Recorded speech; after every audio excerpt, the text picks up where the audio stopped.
Good morning student. पिछली video के अंदर हमने जो संस्थागत जो सुधारों की हमने चर्चा की थी, कृषि क्षेत्र के अंदर जो संस्थागत सुधार जो सरकार द्वारा की गई थी उनकी हमने चर्चा की थी। आज हम जो कृषि का जो राष्ट्रीय अर्थव्यवस्था के अंदर रोजगार और उत्पादन में योगदान है वो क्या है और किस प्रकार है उसकी चर्चा हम करते हैं। देखिए, जो कृषि है वो भारतीय अर्थव्यवस्था की रीढ़ की हड्डी कहा जाता है। क्या कहा जाता है? रीढ़ की हड्डी कहा जाता है, क्योंकि अधिकतर जो विकास है वो किसी भी प्रदेश का उसके कृषि क्षेत्र पर जो निर्भर करता है।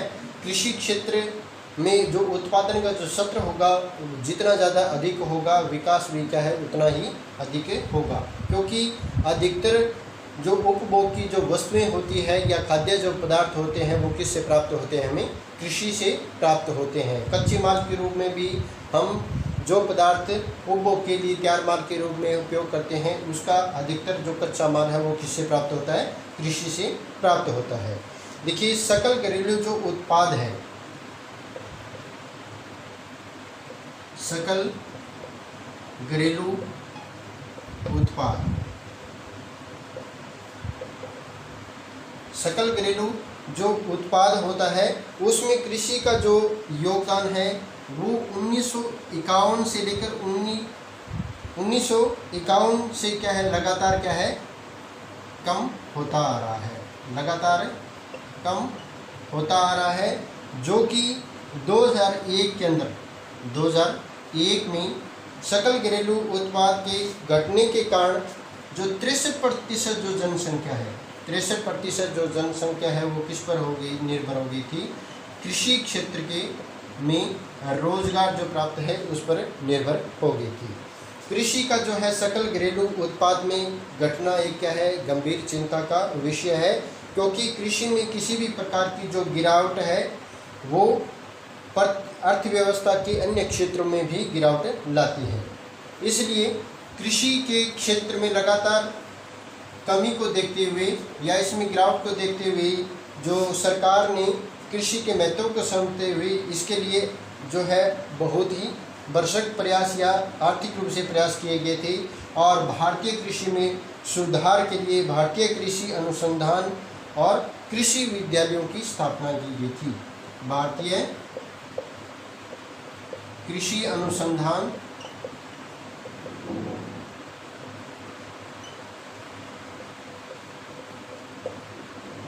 और कृषि विश्वविद्यालय, कृषि विश्वविद्यालय की जो है स्थापना वो है भारत सरकार के द्वारा की गई है। भारतीय जो कृषि में सुधार के लिए जो पशु चिकित्सा सेवाएं, पशु चिकित्सा सेवाएं जो है वो प्रदान की गई है। इसके अलावा जो पशु प्रजनन के प्रमुख केंद्र भी क्या है खोले गए हैं, पशु प्रजनन केंद्र भी क्या है खोले गए हैं। तो इस प्रकार जो विकास किया जाता है, और विकास के साथ साथ जो मौसम विज्ञान और मौसम के जो पूर्व अनुमान की जानकारी के लिए भी विशेष प्रकार के अनुसंधान और विकास को जो है प्रमुखता या वरीयता या प्राथमिकता जो है सरकार के द्वारा दी गई है। पिछले जो कुछ वर्षों के अंदर जो सकल घरेलू जो उत्पाद है उसके अंदर वृद्धि हुई है, परंतु देश में पर्याप्त मात्रा में रोजगार की जो वृद्धि है वो कम हुई है, और कृषि के विकास में भी ये दर क्या है कम होती जा रही है। वर्तमान में जो भारतीय किसान का जो चिंताजनक जो स्थिति है वो अंतर्राष्ट्रीय प्रतिस्पर्धा के लिए एक बहुत ही बड़ी चुनौती है। कृषि सेक्टर के अंदर जो विशेष रूप से कार्य करने पड़ रहे हैं, और हमारी सरकार के द्वारा कृषि सेक्टर में विशेष रूप से जो सिंचाई की सुविधाएं, इसके साथ साथ ऊर्जा, ग्रामीण सड़कें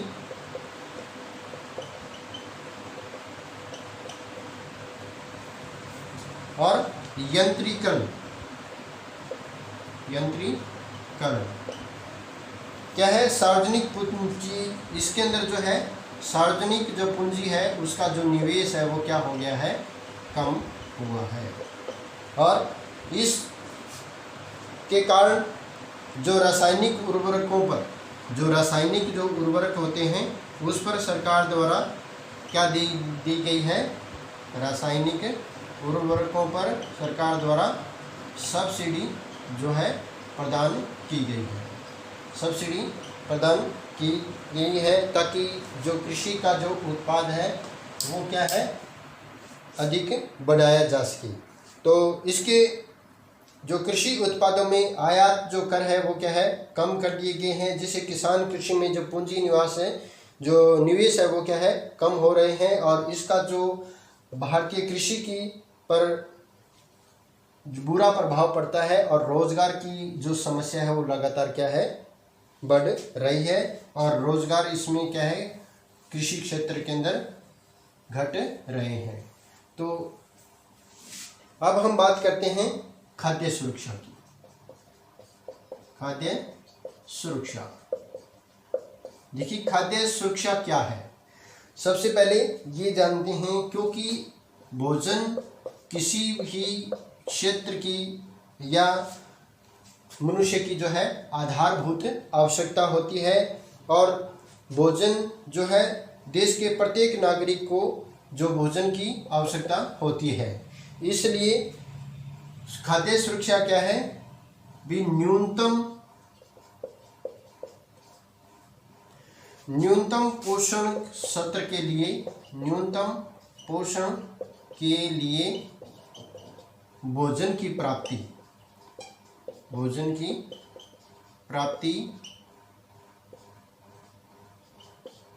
क्या कहलाता है? खाद्य सुरक्षा कहलाती है। यानी किसी भी व्यक्ति को जीवित रहने के लिए या उसके भरण पोषण के लिए जो न्यूनतम पोषण की भोजन की जो है आवश्यकता होती है, उसकी यदि प्राप्ति होती है तो वो क्या आती है? खाद्य सुरक्षा के अंतर्गत आती है। अब यदि हमारी जो जनसंख्या है किसी भाग में यह खाद्य सुरक्षा उपलब्ध नहीं है तो ये एक चिंता का विषय है। हमारे देश में जो कुछ विशेष प्रदेशों के अंदर आर्थिक दृष्टि से कम विकसित जो क्षेत्र है, राज्य है, वो निर्धनता से व्याप्त है। और कुछ जो कम विकसित राज्य है उन लोगों में का जो अनुपात क्या है? अधिक है। और वहाँ यानी जनसंख्या अधिक है और खाद्य की जो प्राप्ति है यानी खाद्यान्न की या भोजन की जो प्राप्ति है वो कम है। तो इसलिए उन क्षेत्रों के अंदर जो गरीबी है वो क्या है? ज़्यादा है। समाज के सभी वर्गों का खाद्य उपलब्धता सुनिश्चित कराने के लिए हमारी सरकार ने 2 प्रकार की इकाइयाँ शुरू की गई थी। वो क्या थी? पहली थी राष्ट्रीय खाद्य सुरक्षा। राष्ट्रीय खाद्य सुरक्षा,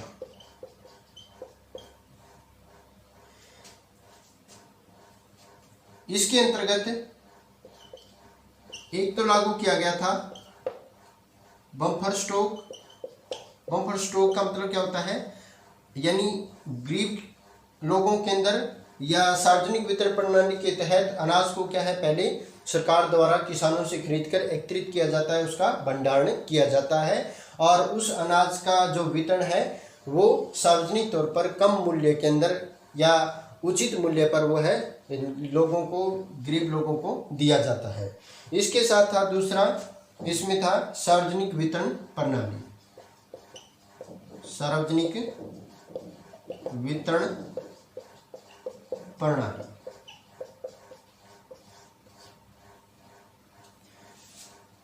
अब सार्वजनिक जो वितरण प्रणाली है उसको हम किस नाम से जानते हैं? PDS के नाम से जाना जाता है। और PDS का जो फुल फॉर्म है वो क्या है? Public distribution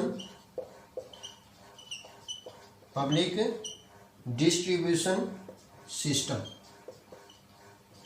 public distribution system. और इसके अलावा जो भारतीय या सार्वजनिक जो वितरण प्रणाली है उसको जो है पोर्टल ऑफ इंडिया के नाम से भी जाना जाता है।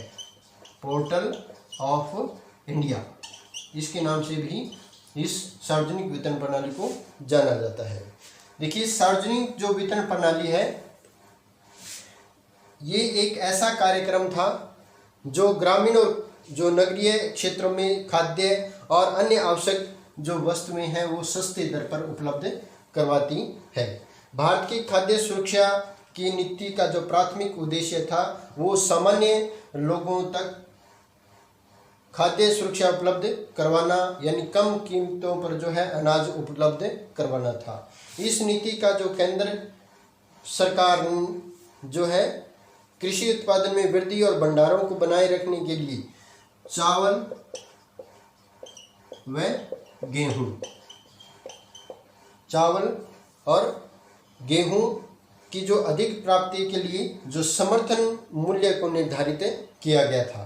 खाद्यान्नों की जो अधिक प्राप्ति और भंडारण की व्यवस्था फूड ऑफ कॉरपोरेशन किसको दी जाती है? Food of corporation.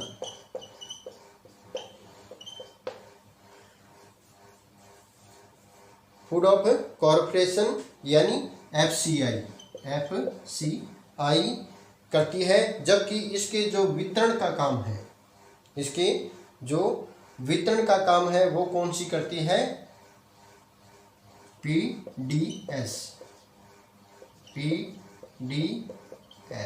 यानी सार्वजनिक वितरण प्रणाली। यानी भंडारण का काम है वो कौन करती है? Food of corporation. और वितरण का काम कौन करती है? पीडीएस यानी पब्लिक डिस्ट्रीब्यूशन सिस्टम, सार्वजनिक वितरण प्रणाली। भारतीय जो खाद्य निगम है एफसीआई, भारतीय खाद्य निगम,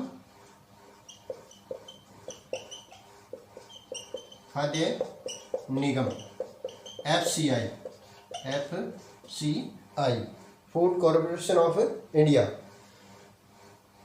ने क्या है न्यूनतम समर्थन मूल्यों पर किसानों से क्या है खाद्य प्राप्त किए, और सरकार समर्थन जो मूल्यों पर किसानों से खाद्य प्राप्त करती, जो खाद्य पदार्थ है वो प्राप्त करती है। सरकार उर्वरक, ऊर्जा और जल कृषि निवेशों पर सहायता यानी जो सब्सिडी उन्हें प्रदान करती है।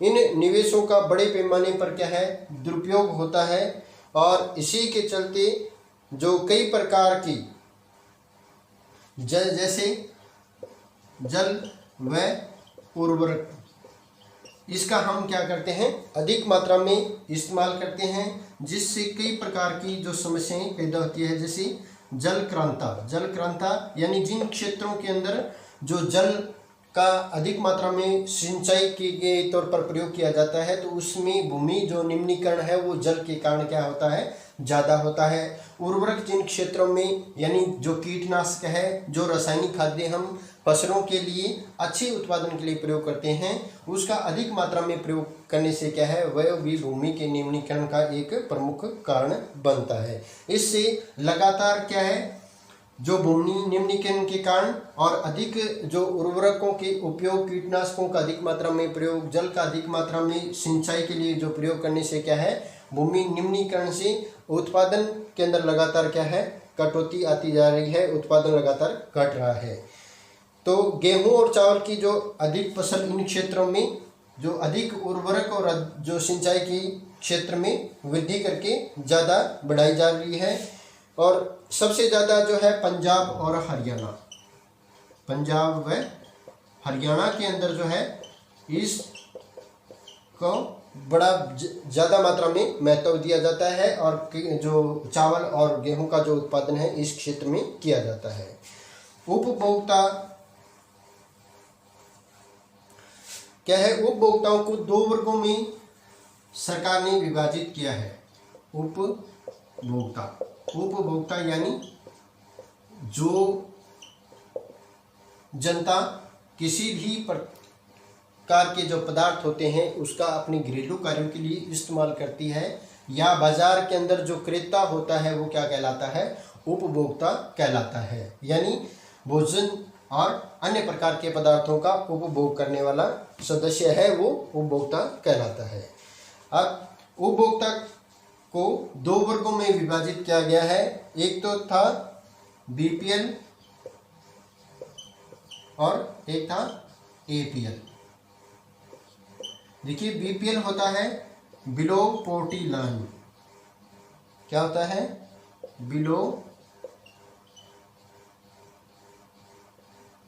पॉवर्टी लाइन, और इसको बोलते हैं गरीबी रेखा से नीचे, गरीबी रेखा से नीचे। और दूसरा होता है एबो पॉवर्टी लाइन। दूसरा कौन सा होता है? एबो पॉवर्टी लाइन, यानी गरीबी रेखा से ऊपर। तो क्या है, प्रत्येक वर्ग के लिए जो कीमतें हैं वो क्या है, अनाज की, वो अलग अलग रखी गई है। परंतु यह वर्गीकरण पूर्ण नहीं हुआ है, क्योंकि इससे अनेक हकदार जो गरीब है, जैसे बीपीएल परिवार के जो लोग हैं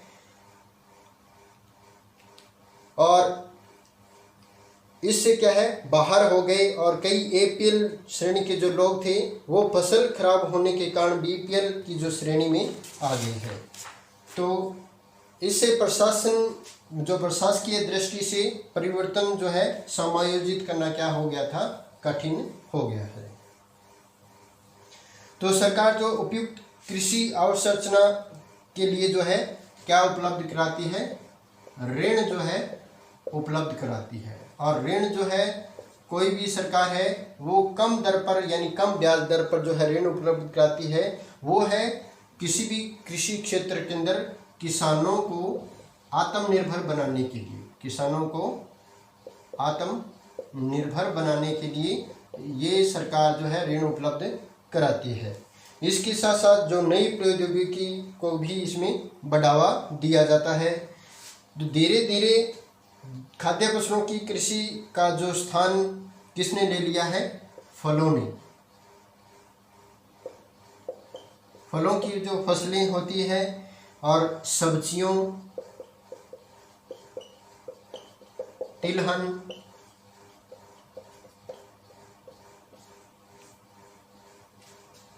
और जो औद्योगिक फसलें हैं वो कृषि के अंतर्गत बोई जा रही है। इसे अनाजों और दालों के अंतर्गत जो नीवल बोया गया जो क्षेत्र होता है वो कम होता जा रहा है। नीवल बोया गया क्षेत्र क्या होता है, एक वर्ष के अंदर जो 1 से 2 बार जो फसलें बोई जाती है उसको नीवल बोया गया क्षेत्र कहा जाता है। तो भविष्य के अंदर जो खाद्य सुरक्षा पर विभिन्न प्रकार के प्रश्न चिन्ह वो उठते हैं। इसलिए जो गैर कृषि जो कार्यक्रम है या उपयोग है वो ज़्यादा बढ़ रहे हैं। तो घटती भूमि की जो उत्पादकता, घटती प्रवृत्ति के कारण उर्वरक, कीटनाशी और कीटनाशक जो उर्वरक है उनका हम प्रयोग करते हैं, तो वो लगातार है भूमि निम्नीकरण का इसमें प्रमुख कारण रहा है। और उत्पादकता में भी क्या है, भारी मात्रा में कमी आई है। अब हम बात करते हैं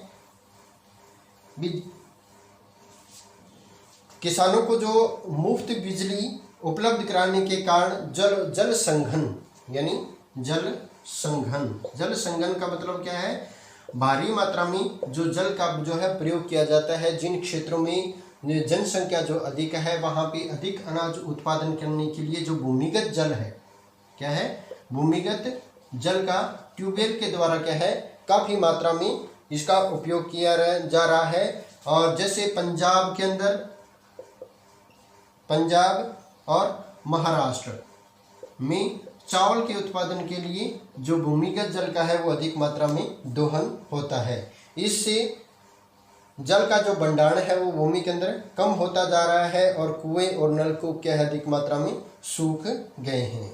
तो ये अधिक जल दोहन के कारण जो कृषि पर भी इसका क्या है विपरीत जो है असर पड़ा है। तो अब चलते हैं वैश्वीकरण का जो है कृषि पर प्रभाव। वैश्वीकरण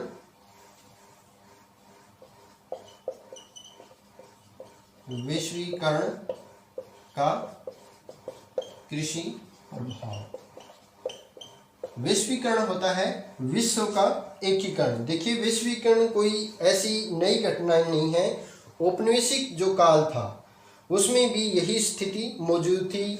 19वीं जो शताब्दी थी, 19वीं शताब्दी के अंदर वैश्वीकरण की जो प्रक्रिया थी, उस समय जो यूरोपीय व्यापारी जो भारत आए थे, उस समय भी भारतीय जो मसाले का जो उत्पादन है वो किया जाता था और उसका विदेश के अंदर क्या किया जाता था, मसालों का निर्यात किया जाता। मसालों का निर्यात यानी भारत जो है मसालों के निर्यात के अंदर प्रमुख प्रदेश के रूप में जाना जाता है और अधिकतर मसालों का जो निर्यात है वो विदेशों में किया जाता था। तो मसाले विश्व के विभिन्न भागों में भेजे जाते थे। दक्षिणी भाग से किसानों को इन फसलों को उगाने के लिए अनेक प्रकार के जो है प्रोत्साहन राशि किसानों को दी जाती थी और गर्म जो मसाले हैं उसका बाहर से निर्यात किया जाता था। ब्रिटिश काल के दौरान अंग्रेज जो व्यापारी जो भारत में कपास क्षेत्र के अंदर जिन्होंने कपास क्षेत्र की जो और आकर्षित हुए थे और भारतीय कपास को ब्रिटेन ने सूती वस्त्र उद्योग के रूप में कच्चे माल के रूप में इसका इस्तेमाल किया था। किसके रूप में? कच्चे माल के रूप में उद्योग किया था। इससे क्या है, जो सूती उद्योग की जो संख्या है वो लगातार बढ़ने लगी थी। 1917 के अंदर 1917 में बिहार के चंपारण में एक घटना हुई थी। बिहार के चंपारण आंदोलन के बारे में आपने पहले सुना होगा। बिहार में जो चंपारण आंदोलन हुआ था वो हुआ था क्योंकि ब्रिटिश सरकार ने वहाँ के किसानों को नील की खेती के लिए प्रोत्साहित किया था और ज़्यादा मात्रा में जो है नील की खेती के लिए उन पर दबाव बनाया था। लेकिन किसान थे वो नील की खेती है वो नहीं करना चाहते थे। इसका कारण क्या था? क्योंकि नील की खेती के लिए अधिक मात्रा में तो श्रम की आवश्यकता थी। इसके साथ साथ नील की पौधे की जो जड़ें होती है, नील के पौधे की जो जड़ें होती हैं वो क्या होती है? लंबी होती है और इसके लिए अधिक मात्रा में उपजाऊ वाली भूमि की आवश्यकता थी। एक तो ये जो भूमि की उपजाऊ शक्ति को खत्म करती थी, इसके साथ साथ जिन क्षेत्रों के अंदर नील का जो उत्पादन होता था उन क्षेत्रों के अंदर दूसरी फसलें हैं वो नहीं बोई जाती थी या दूसरी फसलों का जो उत्पादन है वो बहुत ही कम हो गया था। तो 1990 के दशक के बाद 1990 के बाद जो वैश्वीकरण के तहत भारतीय किसानों को कई प्रकार की चुनौतियों का सामना करना पड़ा। चावल, कपास, रबड़, चाय, कॉफ़ी और मसालों का जो मुख्य उत्पादक होने के बावजूद भी भारतीय कृषि जो है विश्व के विकसित देशों की स्पर्धा से क्या है करने में असमर्थ रही थी, क्योंकि उन देशों में कृषि को अत्यधिक जो सरकारी सहायता जो है वो उपलब्ध करवाई जाती है। तो इस प्रकार जो कृषि का आज जो अधिक प्रचलन है वो है क्योंकि उर्वरकों और जो कीटनाशकों का हम या जो कारखानों में निर्मित जो रसायन है उसका प्रयोग हम बिना किसी सोची समझी उसका अधिक मात्रा में प्रयोग करते हैं। और कुछ अर्थशास्त्रियों का मानना है कि जैसे जैसे जनसंख्या के घटते आकार जनसंख्या बढ़ रही है वैसे वैसे जोतों यानी जो खेतों का जो आकार है वो क्या होता है घटता जा रहा है और घटता जा रहा है और इसके कारण जो उत्पादन है वो भी क्या है कम हो रहा है। उत्पादन भी क्या है कम हो रहा है। इसलिए भारत में लगभग जो 60 करोड़ लोग हैं वो क्या है 25 करोड़ हेक्टेयर जो भूमि है उस पर निर्भर है। 25 करोड़ हेक्टेयर जो भूमि है उस पर निर्भर है। इसलिए भारतीय किसानों को सस्यावर्तन करना चाहिए, यानी विभिन्न प्रकार की जो है फसलों का वो उत्पादन करना चाहिए। भारतीय किसान ने खाद्यान्नों के स्थान पर जो कीमती फसलें हैं उनको उगाना चाहिए, क्योंकि इससे आमदनी तो अधिक होती है उसके साथ साथ जो रासायनिक जो पदार्थ होते हैं उसका हम उसमें कम मात्रा में प्रयोग किया जाता है।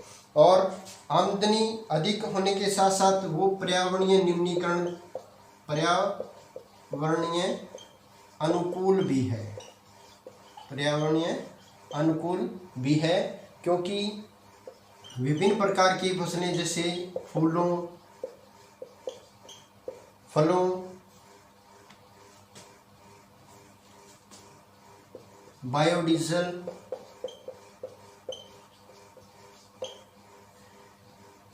और औषधीय पौधे जो है, औषधीय पौधे, यदि हम या किसान जो है इसका अधिक मात्रा में उत्पादन करते हैं, इन फसलों की तरफ ज़्यादा जो है प्रोत्साहित होते हैं, तो उससे क्या है, उर्वरकीय जो क्षमता है उसका जो स्तर है वो निम्न हो जाएगा और बहुत कम मात्रा में है जो सिंचाई की आवश्यकता इन क्षेत्रों के अंदर या इन फसलों में होती है। और उपयुक्त जो जलवायु है, विविधता भी वो इस पर पूरी तरह प्रभावित होती है, क्योंकि कीमतें, इन फसलों की जो कीमतें हैं वो क्या होती है, साधारण फसलों से अधिक होती है। और ये जो फसलें दूसरी फसलों की अपेक्षा जल्दी पक कर तैयार होती है और वर्ष के अंदर 3 फसलें भी इनकी यानी जो सब्जियां हैं, फूलों के हैं, वो ली जा सकती है और कम खर्च पर जो है उत्पादन वो किया जा सकता है।